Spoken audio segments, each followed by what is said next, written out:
legislation, and I commend it to the House. Ian Lees-Galloway. Thank you very much, Mr. Chair. Well, that was an interesting contribution from the Minister. I'd like to just respond to some of the points that the Minister raised. He seems to think that the concerns with this bill have actually been dreamed up by the opposition.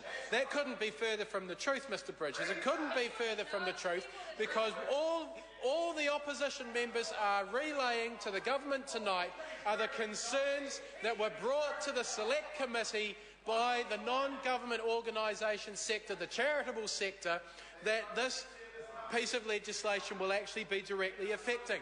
This is about listening to the people who are working at the front line. That is all this is about listening to their concerns, listening to what they want to see happening in their sector, listening to the fact that they accept and acknowledge that there is a review coming up, that a review is appropriate, and the only sensible, logical thing that you do when there is a review coming up is you wait for that review and then you sort out your structure afterwards. Form should follow function, not round the other way. But this is typical of this illogical government that has no sensible plan for anything. It certainly doesn't have a sensible plan for the charitable sector. So it's not just about the opposition scaremongering. And I love the way the Minister says, look, trust us. Trust us, there's nothing to see here, nothing to worry about, nothing to worry about, nothing to worry about. He kept on saying it over and over. I mean, that's right, that's right. He couldn't have said, I don't know how many times he said in 5 minutes, there's nothing to worry about. I personally start to worry when Jonathan Coleman says there's nothing to worry about. Ask anybody, ask the Navy personnel who used to man the inshore patrol vessels about there being nothing to worry about from Jonathan Coleman. Then Mr Coleman went on to say that the functions are going to remain. Nothing is going to change. So I ask the question, what's the point? What is the point of this structural change, which is going to cost money? It is going to cost money. The Minister says it's going to cost about $400,000. Well, from previous experience, we know that means it's going to cost at least $800,000, probably more, especially by the time all the consultants have been paid off. And yet this is all for nothing. The Minister himself says this is all for nothing. Nothing is going to change for the charitable sector. So the Minister plans on spending money, he says, to make the public sector more efficient. But sorry? You haven't been listening very closely then, have you, Mr Bridges?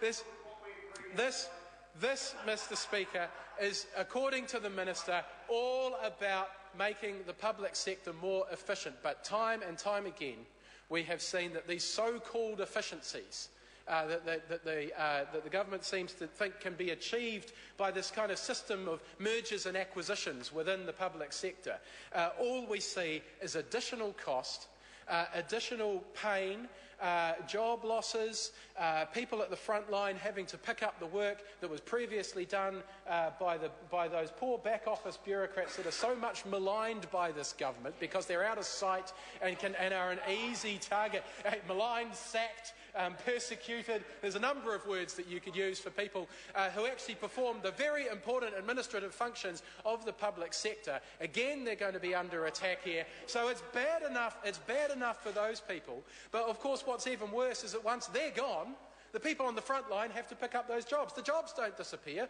The work doesn't disappear. It still has to be done.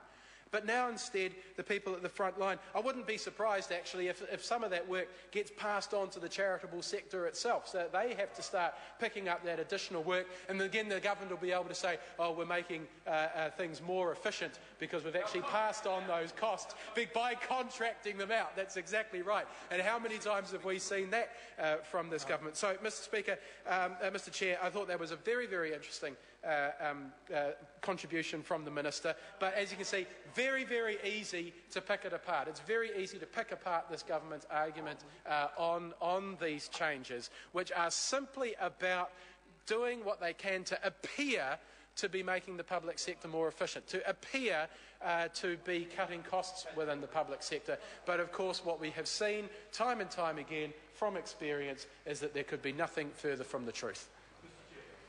Kanwal Bakshi. Be now put. The question is that the question be now put. Those of that opinion will say aye. Contrary, no. The ayes have it. Party vote. The clerk will conduct a party vote. Rest assured. New Zealand National. 59 votes in favour. New Zealand Labour. 34 votes opposed. Green Party. 12 votes opposed. New Zealand First. 8 votes opposed. Māori Party. 3 votes opposed. Mana. 1 vote opposed. ACT New Zealand. 1 vote in favour. United Future. 1 vote in favour.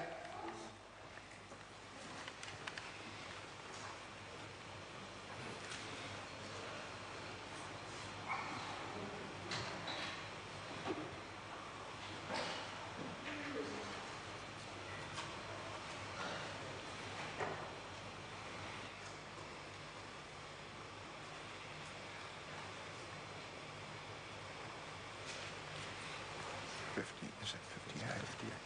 So the ayes are 61, the noes are 58. The questions will now be put, and there is a question on Part 3 and 9 schedules. So the question is that Part 3 stands part. Those of that opinion will say aye. Contrary, no. The ayes have it. Party vote. The clerk will conduct a party vote.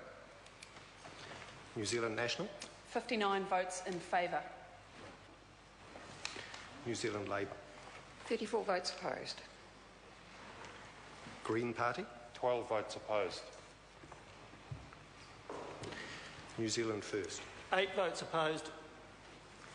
Māori Party. 3 votes opposed. Mana. 1 vote opposed. ACT New Zealand. 1 vote in favour. United Future. 1 vote in favour.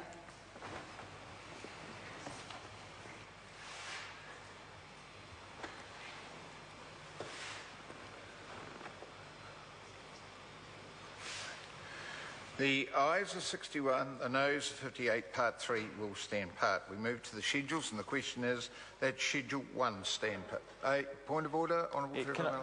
Can I just do a check on that, Ed? I thought it was 6160. Well, I have counted the votes and I took particular note. Greens vote down. Yeah, I have taken I particular apologise, note. Mr. Speaker. Thank you. So I'll put Schedule 1. The question is that Schedule 1 stand part. Those of that opinion will say aye. Contrary, no. The ayes have it. Party vote. The clerk will conduct a party vote. New Zealand National. 59 votes in favour.